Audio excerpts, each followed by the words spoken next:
Welcome to Book Club. I'm Dylan here with the fungus among us. Keith, what's up, buddy? Oh, I was going to say, we're going to have a lot of fungus today. All right, anyway. You are a mushroom, aren't you? Fun guy. Oh, hey. Here at the Book Club, we're bringing out bestsellers, and this week we're discussing Mexican Gothic, I think it's 2020, by Silvia Moreno-Garcia. If you'd like to recommend a book for us to read or reach out to any past episodes, you can visit our website, buddybookclub.com, or send us a message on Twitter or Instagram, Buddy Book Club Podcast. You can listen to us iTunes, Spotify, wherever you get your podcast. Please download, give us a 5-star review. If nothing else, just give us a follow on social channels, please and thanks. And if you give us a 5-star review and you don't like us, that's fine. Just say you don't like us in the comments. We're okay with that. This book, Mexican Gothic, 3.6 on Goodreads. So we're coming off our Harry Potter quest, I guess, or our request. Mm-hmm. Voyage. Yeah. And religious experience. What's that called? A religious pilgrimage. Okay. Is that what you're going for? So we're coming off of that, and we figured we'll, at least here and there, we'll go into like some TikTok books. And we're probably late. I know we're late to the party on this one, but whatever. It was like fairly hip on the TikTok at one point, and like I said, I think it's 2020. So yeah, so let's open up with the book report. Yeah, this might go a little hard in the paint to start. So this might set the stage, at least from my perspective. Mexican Gothic is a horror fiction novel that takes place in a small Mexican town at the top of a hill in a creepy old house. Do you know the movie Get Out? I am familiar with that. Yeah, it's that movie, but add in mushrooms. Get Out was actually one of my favorite movies. And I say was because, like fungus, this book is so bad that its terribleness spread and also ruined Get Out for me. In what should have been a 40-minute Black Mirror episode, we get a story with no real surprises, likable characters, or rational decision-making. Nothing seems realistic in this book. But the least realistic part of this whole book is that the pale, shy, ugly kid at the end gets the girl. Yeah, I've lived that life 37 years, and I didn't have a sadistic family made of mushrooms. Do yourself a favor, take some psychedelic mushrooms, and listen to some Pink Floyd. You'll be a lot happier and skip this book. Yeah, you came back with a bang. I think your grade point average at this point has been like a B- maybe, and I'm gonna give that an A-. A-. Oh wow! Yeah. Okay. Yeah. Wow, I'm proud of that. And you pronounced most of the words, so that's me reading. Yeah, I know. So it's interesting you said Get Out, because I also, as I was reading it or listening to it, because I listened to the audiobook, was seeing a lot of Get Out parallels. I wrote that as my note in within the first 2 hours. Yeah, I think so when too. They got to the house, I wrote that. So I was like, oh, this kind of seems like Get Out, and I was like, oh, it's just Get Out. That's what it is. It's not. There's no difference. I love Get Out. I need to rewatch that movie. It's such a good movie. Dead serious. I was thinking about Get Out. I'm like, maybe that movie wasn't good. That's my favorite horror movie, because I don't really like a lot of horror movies. And so now it's worse. Somehow that movie's worse now in my mind because of this book. Let's follow that up with some stock up, stock down. What do you have for stock up? Stock up warning signs. Okay. The thing about warning signs when they occur in relationships or like situations is they're usually subtle. They're like, oh, I should have picked up on that warning sign. Yeah. In this book, they're actual warning signs. They're not subtle. There's nothing subtle about them. They get to the top of the hill. There's actual signs that say, danger, do not come in here.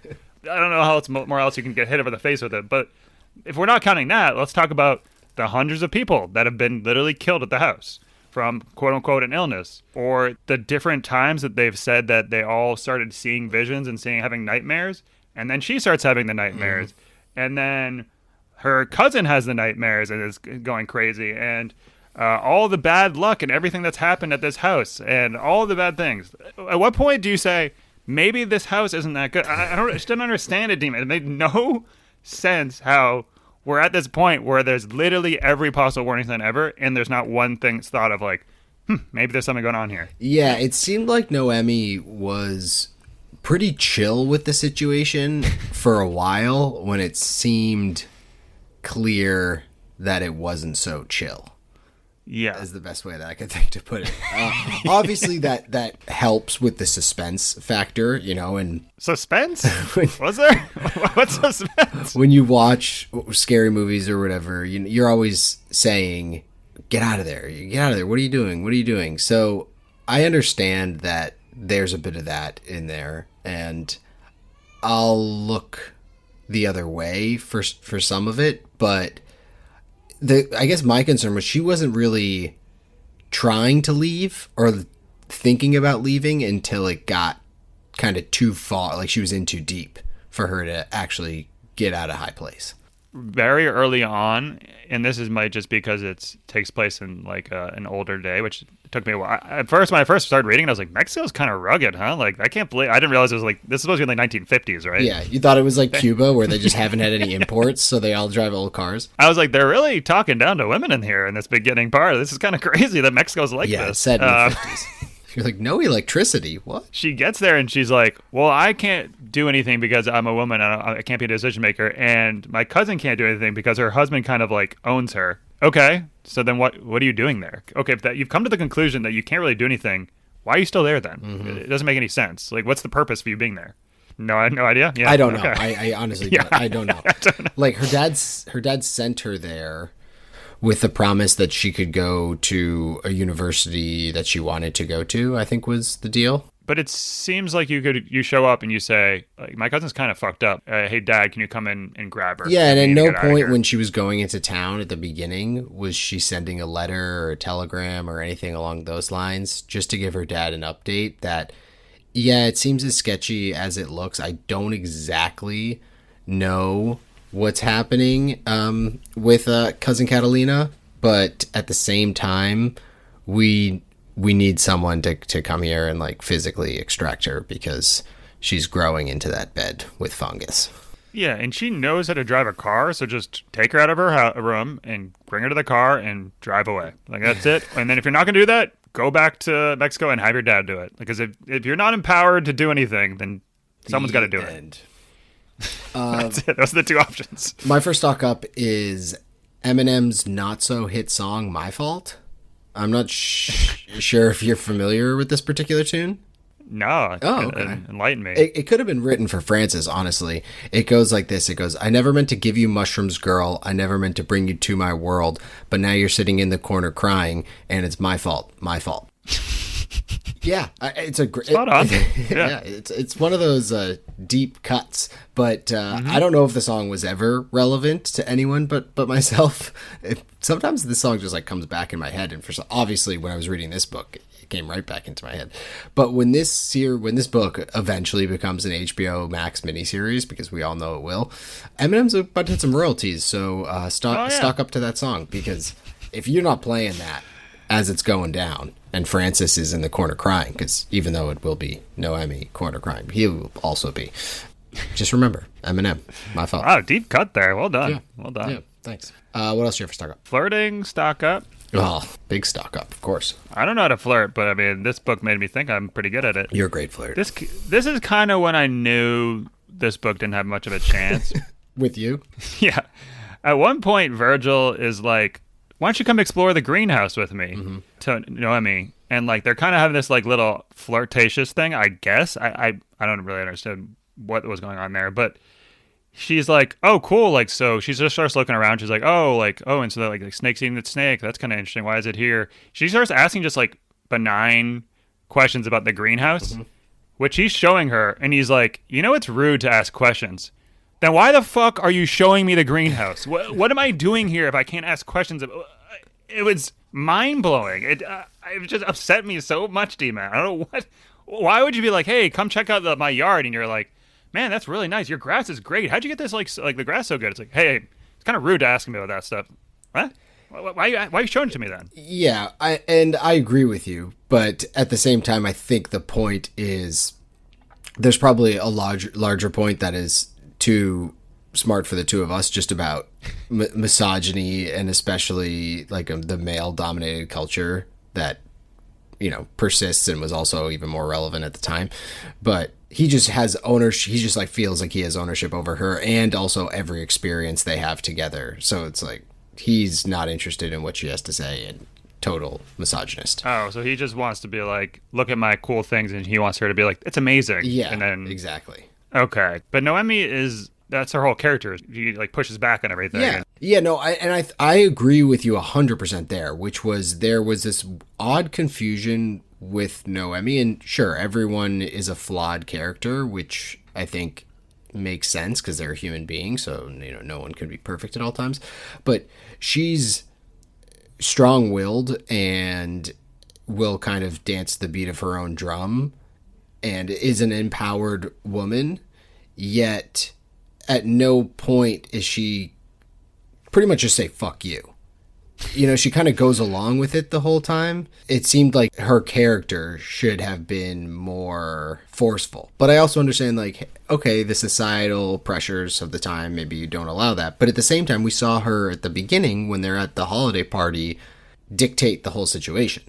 So why can't she do that now, unless she's already getting the fungus among us? Yeah, it just never seemed like the stakes were high enough or that she was helpless enough. I have to stay here because XYZ. There was never that, and there was never, I would do something, but I can't drive. I don't know how to drive. They don't have a car here. Yeah. They don't, there's nothing that was preventing her from doing any of these things. Or like she's like, it would make a lot more sense if she wasn't an outgoing and strong-willed person. She was just like, well, I've always been taught like just to listen and don't like fight back, so I have to do that. And like she eventually breaks out of that or something, right? Mm-hmm. Yeah, it's like this character's already pretty strong. Why is she doing all this stuff then? Yeah, she's not the damsel in distress, and she's not Ripley from Alien. She's somewhere in between, but never really flexes the muscle, I guess, until the end, potentially, which even then it's like Francis who kind of helps them get out of there, like leads them out of there. So my next stock up, and this is a short one, but my next two are a short one, but stock up O'Doyle's Rule. So although these are the Doyles and not the O'Doyles, they do indeed rule. That was my stock up. On the book report, the pale, shy, ugly kid getting the girl, it didn't really make sense to me, honestly. You talking about Francis? Yeah. She's like, Francis is really shy. He's ugly as sin. And he's as pale as the fucking ghost. He's disgusts me, frankly. But there's something about him. I'm like, wait, what? Yeah. What's going on? Yeah. It didn't make any sense. But well, I mean, I think the thing that makes sense is that he's an interesting guy. You know what I mean? He gives hope for all of us who I guess so. Who might have some weird, interesting hobbies, like doing podcasts about books we don't like. Yeah. You don't fall into the pale category, sir. How dare you? I don't know. How dare you? I'm back on Zoom now, like, because I have meetings and whatnot, and I have like raccoon eyes now, and I feel like I haven't left this house. I'm there. I'm back. One of the clients I have, I'll get her on Zoom, asked me, so do you ever leave your room, Keith? And I said, why don't you respond to that? I was like, really, the answer is no, but still, like, what was it to say there? Just to masturbate. And that, she really has no idea. Then she's like, wait, what? That makes no sense. Anyways. Last one I have is over-the-counter fungicide. This whole thing could have been stopped right there at the beginning if Dr. Camarillo just passes out some tough actin Tinactin. Really as simple as that. I just wanted her walking around the house, tough actin Tinactin in the Gatling gun, just spraying everything. That would have been the move. Harold, throw the can, shoot it, explodes in his mouth. I've also been playing Last of Us, I played Last of Us during my paternity break, which is kind of like, it's pretty much a fungus that takes over people. So there's some parallels there as well. It's like Get Out meets Last of Us. What about Stock Down? Stock down, mi casa es tu casa. I thought this was a saying that came from Mexico or Spain. I thought this was and for those non-Espanol speakers, that's my house is your house. Mm-hmm. That's a common phrase, I think. Or I might be butchering that, what it actually means. But anyways, she shows up. Usually they're like, hey, what can we do to, like, welcome you to the house? Oh, let's give you a tour. Or here's your room. We heard you like XYZ. You're trying to make the guests feel welcome. She shows up. They're like, yeah, listen here, bitch. Like, this is our house rules. You're going to do exactly what we say. There's no talking. There's all this stuff. And I'm like, man, this is not a great way to, like, treat someone. That's what you're thinking. It's like the opposite of Beauty and the Beast, Be Our Guest, is pretty much what you got. Instead of the candelabra singing you a song, it's this old, thin lady saying, shh, no talking in the house. Yeah, and I guess goes back to my point of, like, if you're being treated like this, just pack your shit up and leave. Like, I don't really, there's nothing that's keeping you there. And if they want to keep you there, wouldn't they try to change their tune? I don't know. Yeah, I would have been out of there. I would have been out of there immediately, especially because she likes to rip the cigs, which should have been a stock up, is just ripping cigs.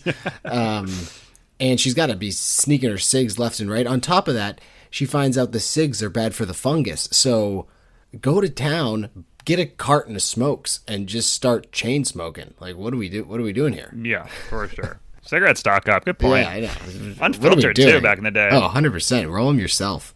Hey, you can, if you want them thicker or thinner, whatever you like. I'm watching this because I got Paramount Plus to watch the show, and then there's this other one that's I think it's called like Oil Man or Land Man or something. It's about the oil business, and like Billy Bob is hilarious in it. He just goes on this rant about how cigarettes are actually good for you, and I was like, this is kind of a great hot. I mean, I hate cigarettes, but like now I'm like, that's a good hot take to be on the opposite side of something. You know, he actually has really good points. Okay, I don't know if you've seen that, but I haven't. It's a good show. Someone's eating a Pop-Tart, and the guy's like, he's like, yeah, you should stop eating that fucking shit. It's gonna kill you. And the guy's like, you're smoking cigarettes. And he's like, you know who smokes the most cigarettes? Like Japan. They have the longest aged people there. China is the second highest rate of smoking. And you know what the top 10 killers there? Like none of it is lung cancer. It's actually this shit that kills you. And I was like, whoa, that's pretty good flex there. Yeah, that's great flex. Don't smoke, kids. Yeah, he's saying smoke. What was the other show that you were watching on Paramount? Like, why'd you get Paramount Plus? Lone Wolf or Lone Woman something. Lioness. Lioness. Okay. Have you heard of that? No. It's like Homeland kind of. Fucking hate that show. It's the worst show I've ever seen. Well, it's way better than Homeland. At least the first season was pretty good. It's kind of like a Homeland meets Vinny Flynn, but not that level, obviously. Yeah. Not and it's close, with isn't it with Rebecca Ferguson? Or am I thinking of something else? Oh, okay. It's Zoe Salazar Slytherin. Yeah. I know. Exactly. All right. My first stock down is heroin. Stock down. Okay. Yeah. Well, yeah. We're stock selling. I really feel like after our Harry Potter pilgrimage, we're just chasing the dragon. You know, we're just looking for that high or even something close to it. Like, I don't need that Afghan bang bang, but just a little something close would be great. And reading this book to me felt like I just shot up some baking soda and molasses. So, yeah. If I never had tried heroin, I wouldn't be chasing it. Yeah. So, that's where I'm at with heroin. I do like you used heroin. You could have used anything there as something that's great. And you're like, nah, let's go heroin. Yeah, well, it's also maybe I was thinking chasing the dragon, and there's dragons in Harry Potter. It's, and I just kind of forgot that in our quest to read so many different books and different genres and really explore the literary world of fun, it's taken us in so many different directions, but I think we have like a 60% hit rate and like a 40% total miss rate. And I know a lot of people do like this book, and I understand the points that they may have, just not for I me. did not. Okay, maybe I don't. I'm just being nice also. Like, I don't really either, which I'll get into later. Did you have other stock downs? My last one was being way too cool about being kidnapped. Stock down. I think this is the problem too, is like every one of these books is, I think when it starts out like this bad, I think they can turn things if it turns just into Red Rising, the second half of it. Okay. But they never do. Right? But she's kind of has like the Stockholm syndrome a little bit going on, which is kind of weird. But that creepy, weird kiss scene happens, which is repulsive. Where like the old dude kisses her and black stuff like goes into her mouth. I don't know what that was. That was my favorite fucking scene. Gross. Spoiler alert.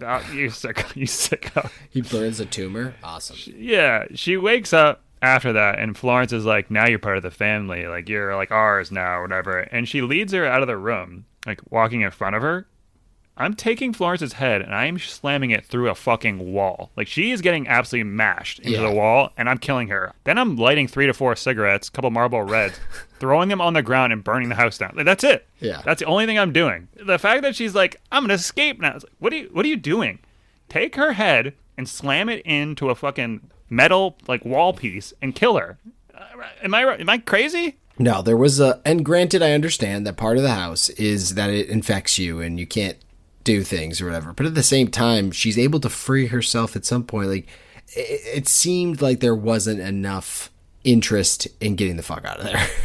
Yeah, she was way too chill about everything that was going on in the house. Just way too chill. Yeah, stock up Stockholm syndrome. My next stock down is Copays, We were talking before we started recording, we were talking about healthcare and how we need it to survive. But yeah, I guess not really in this wonderful Mexican village, because Dr. Camarillo is out here giving free appointments left and right. Noemi's showing up. Oh, I got this, I got that. He's like, oh, come on in, no problem. Where's your card? Where's your Tufts Health Plan card? You know, no charges. You just go in, he treats you, and you get out of there. This is the kind of society I want to be a part of. So, yeah, copays, get out of here. Yeah, great point. She just shows up in the morning and he's like, "No, I'm not busy. I'm good." I'm chilling. You walk in, it's like, "Pardon me? What? This must not be a medical facility. Are you sure?" Yeah. He was also just like chilling, I think, in like jeans and a polo or something like that. And so she wasn't even sure he was a doctor. So she might not have even been. You can't even walk in and get haircuts like that anymore. Like, there's no place that you can just walk in and sit down and be like, "Can you take me?" Like, no, absolutely not. Yeah. So, like, a dental office, that's like a month, you know? There's nothing you can do this. I don't know. That's the Mexican systems that maybe they got it down. Yeah, at least in the 50s. My last one is the idea of, like, family over everything, which is how I like to live my life. But at the beginning, Noemi obviously goes to see Catalina, and granted, she's not really going out of the goodness of her own heart. It's kind of because her dad makes her a promise that she can go to college she wants to. Either way, when she shows up there, she's like, all right, cool. Where's Catalina? And they're like, oh, she's in her room. She's not feeling well. And she's like, all right, cool. I'm going to hit the town. And then it feels like a few days pass where she's just chatting with Francis, walking the grounds, and doesn't see what's going on with her cousin. She's just kind of hanging out. And you feel like at some point you'd be like, hold on, I've made a long journey. I'm here to see my cousin and check on her welfare because she's obviously not well. Can you let me in there? Why can't I go in there? Instead, she's just like, I'm going to go to town. I'm going to see if they have smokes. I'm going to talk to this doctor, get a free checkup, and walk the grounds. So... yeah, I don't know if Noemi was really invested in her family. That's a good point. And the one time that she like is able to ask her for something is she's not like her cousin. She isn't like, get me out of here. Like I'm like there's something going on in this house. She's like, can you give me some medicine? I need to, Yeah, like, what? I need my tincture. Did you have a favorite character? We got Noemi, obviously, cousin Catalina, the Doyles. Francis, Virgil, Florence, Howard, and Ruth, R.I.P. Maybe Marta, the local healer, or Dr. Camarillo. Yeah, that's it. Marta. They all sucked in the house. Marta, at least a witch doctor. I kind of like the idea of that. Yeah. And I liked the fact that she was asking the local doctor. She's like, oh, is like Marta like given some concoctions that are like fuck people up? And he's like, no, she's amazing. She's a great... It's like, really? I didn't think a doctor would be into like the whole... holistic approach? Yeah, I feel like their egos wise would be like, well, I went to medical school and I studied for 8 years, and then this person's in the backyard pulling up some weeds and is putting in a concoction, and they're like, yeah, I trust that person. Don't worry about it. Like you're good to go with her. Yeah, okay. I always respect a doctor like that, who's pretty much the idea is, all of our medicine comes from the environment anyway. So if this person's got something that works, go for it. Yeah. So yeah, Dr. Camarillo and Marta really worked well together. And she's Basil Exposition also, which was nice. She was explaining the whole thing. Yeah, she's like, I just need a cigarette. Now let me tell you a story. Yeah, let me tell you about the Doyle house. Like, finally. Yeah. What's going on in High Place? This is also in like chapter 3 that she was explaining all these terrible things. Not like the last chapter where she's like, oh, maybe there is something going on here. Yeah. No, I mean, he's like, oh, hold on. I actually have to go back there. I'll come back a different time. Yeah. So I guess I'll burn a hate here, but I guess Marta and Dr. Camarillo would make my short list of favorite characters, but my hate is all of the characters. Yeah, and it's not even that I dislike them, it's just that I did not care. I did not care about one character in this book. Noemi's obviously our lead here, our protagonist, but they just didn't build her up enough throughout or like fill out her character to make me really interested in her plight. If she didn't survive, I would be like, oh, that's unfortunate for her. And when she survived, I wasn't like, oh, hooray. At no point did I care. Well, you didn't really know the motivations of any of the characers at all. Besides like keeping the family lineage alive, and which is like whatever. I don't know. None of it made sense. I'm not going to get into it. Did you have a favorite part of the book? Because mine was obviously the tumor birth scene. Oh, okay. Mine was the very, very beginning when they're in the house, and I was like, "Oh, cool," because I had no idea what this book was about. I thought it was a murder mystery. So, and she left the house, and it never. She was at the party. Remember? Yeah, yeah. I thought that's where it was going to go down. You thought that's where the murder was going to happen? Yeah, I was like, murder mystery that's going to happen in this house. It's going to be like a party, and they're going to have to. I was like thinking all these things, and then she just left the house, and I was like, "Oh, yeah. All right, well, let's see what happens now." And then after that. It was pretty bad. After that, you were in your derby car, your soapbox derby, just going downhill. Yeah, so, I mean, and the reason why I liked the tumor birth scene was it was out there, which I appreciate. It was the one part of this book that I was like, wait, what the fuck is happening? Like, this is wild. It was sold to me as a gothic horror book, which I understand isn't like your typical kind of horror, whatever the case is, but this was actually like disturbing and horrific. So I was like, I get the word. I understand the word horror. I might not understand the word gothic, but I do understand the word horror. And this is what I'm getting in this scene. So yeah, it felt like the stakes were raised there. And then that was after when she then got Stockholm syndrome and like nothing happens for a while until something does happen. So yeah. So is gothic horror, because that scene was very similar to the other horror novel we read there. Yeah, what was that book? The Fire or something? I liked that one a lot. I'd never read anything like that, but this one was kind of that. Some of the scenes were like that. Is that what that just means? Where like you have like dreams and that you're either having sex or like eating people or like things are eating you, or like that's what both of them had for some reason. Is that what they call them? I don't know. I really don't know. I don't know. Okay. I'm not smart. I should have looked it up or something, but I didn't care enough. I just thought Mexican Gothic was like I thought it was going to be explained what that meant in the book. It never got explained. I have no idea why it's called that. I need something. I need it like when you're watching a movie and they say like, we need to be gone in 60 seconds. And I'm like, oh, I get it. That's the title now. of the movie. I get it now. So I needed that. Well, what did you love about Mexican Gothic? So my love is that I'm going to play author and rewrite the book. Oh, okay. All right, stay with me here, Demon. Yeah, I'll hang. This is just very obviously cliche, but this is how horror books should go every time. Mm-hmm. Make her show up, and it's great. The family is so nice. They're super welcoming. They have their own doctor just for her cousin. They've hired a private doctor. They're taking great care of her, it seems like. Mm-hmm. She's just having a good time. She starts developing a little chemistry with Virgil, but she seems at night, like she just notices like there's this weird sexual thing that comes out of her at night, which never was explained in the book why that happens or what's going on. Didn't make any sense. We'll keep that in there. And then she starts sleeping with Virgil. Oh. And she wakes up the next morning and is like, why did I do that? I feel like I didn't have control of myself. The guilt starts creeping in. She knows she slept with her cousin's husband. She starts kind of doubting certain things. We start getting little breadcrumbs of what's going on. Then we have the big turn and reveal. It just would make it much better because then she's not a perfect character, one. Two, we know she's getting influenced by the house, which we don't understand initially, but now we start to see that unfold. Instead, right when we get there, we're like, the house is a bad guy. All these people are bad guys. No one's good here. There's no change. So, like, you just read for 8 hours a book where the characters are all the same, no one changes, and the reveal at the end is that the characters you thought were bad are bad. And then she escapes from it. I mean, it's just like, okay, that's not a story. That's why I said it was like a 40-minute Black Mirror episode. Like, that's what they made it. The only reveal, I guess, was just like the house itself was like a character, which I'm okay with. I actually, I guess that's a love, quote unquote, is like High Place itself being a character. I always like when inanimate objects or things like that are characters, and some of my favorite ghost stories or whatnot include like a haunted house or stuff like that. So I do enjoy that, and or like that train movie. Unstoppable. Yeah, the train is the bad guy. The train, it can't be stopped. Buddy, don't even. I can't believe you like that movie.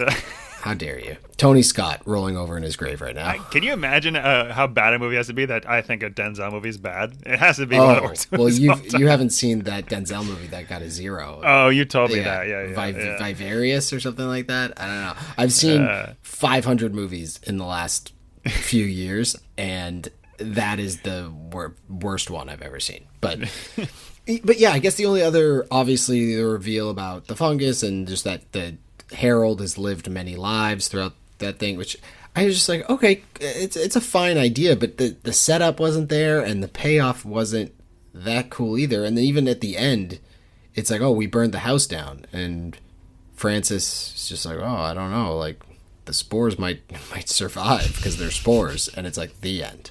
Yeah, I'm sure there's lots of smart allegories and There's stuff a lot of in dreams here. in it, so you know it's good. My first love was actually Keith.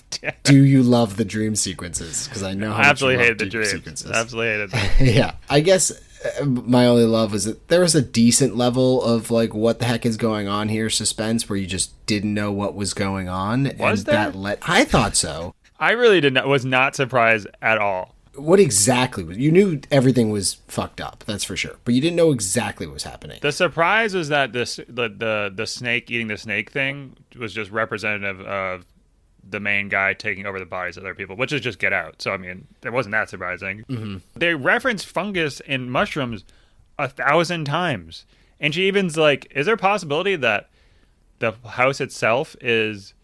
Has something painted on the walls, or there's some reason that people are going crazy. Mm-hmm. And it's like, yeah, that's like pretty rational. Lead paint. And they're like, no, that's actually exactly what's happening. It's like, yeah. Okay, well, great. So that's not a surprise either. So like, what was the surprises?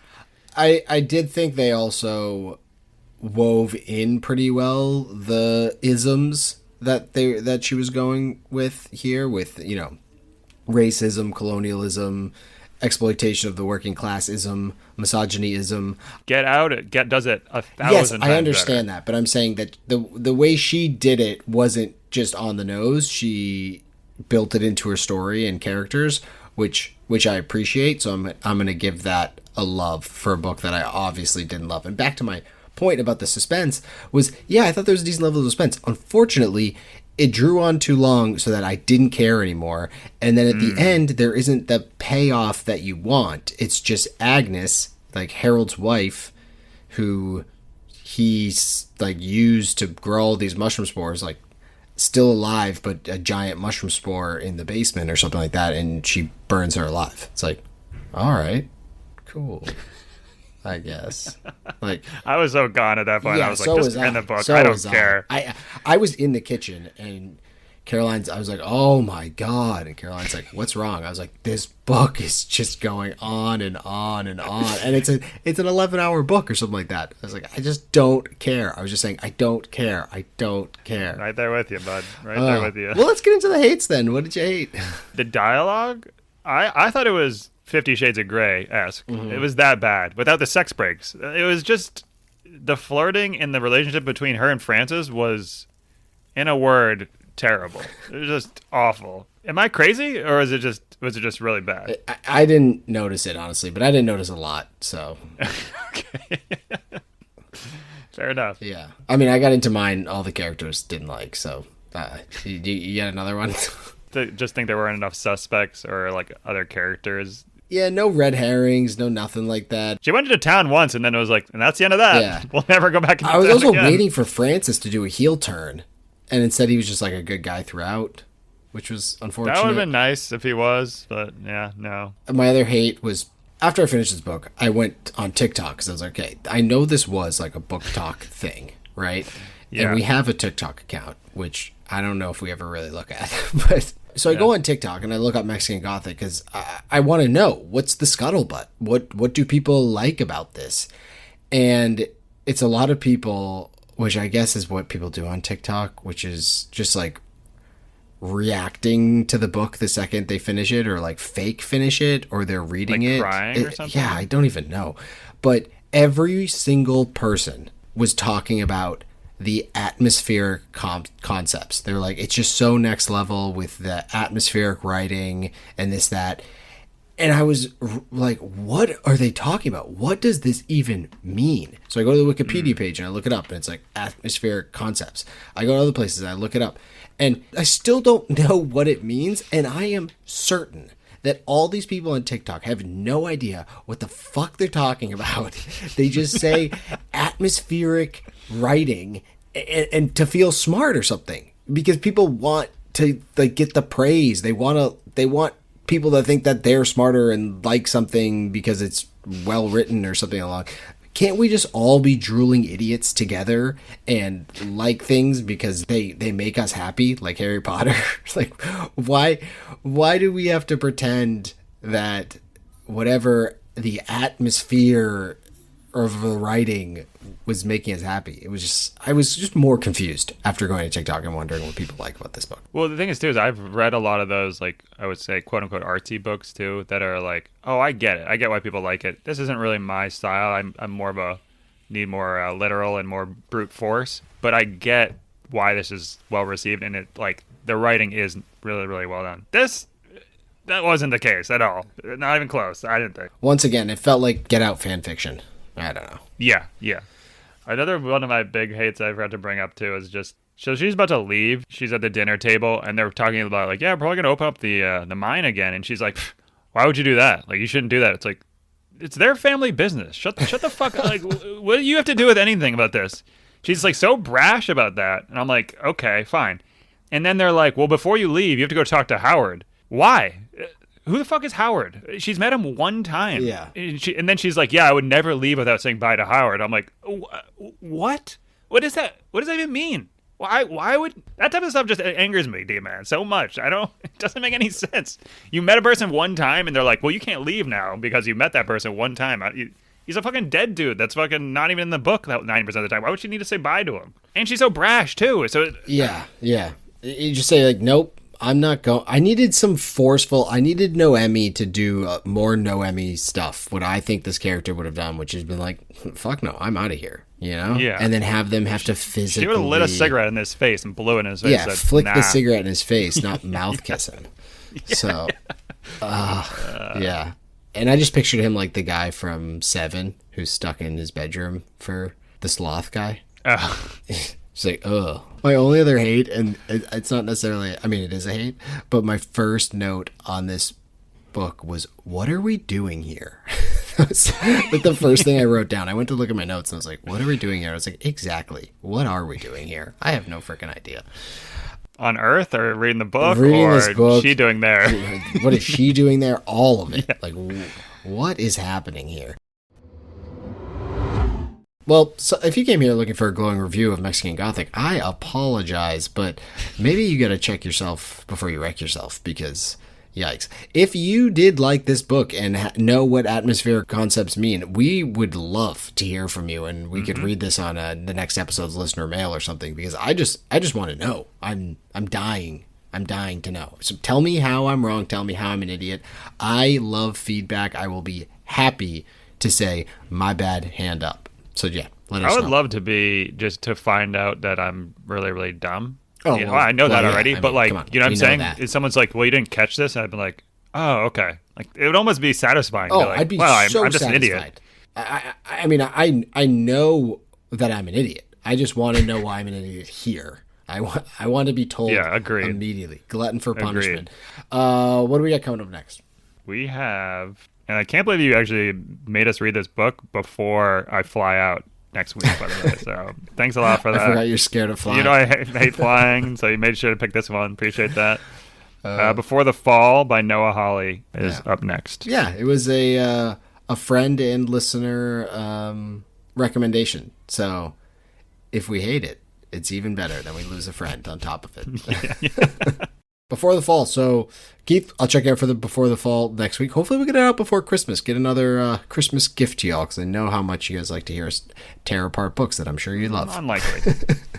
Yeah, maybe not. Cool. Well, Keith, thanks for reading it. I apologize. I said we should read it. So no, it's good. But we got to do what we got to do on these ones. Yeah, so. sink or swim. Yeah. All right. Alrighty. Bye now. Bye now.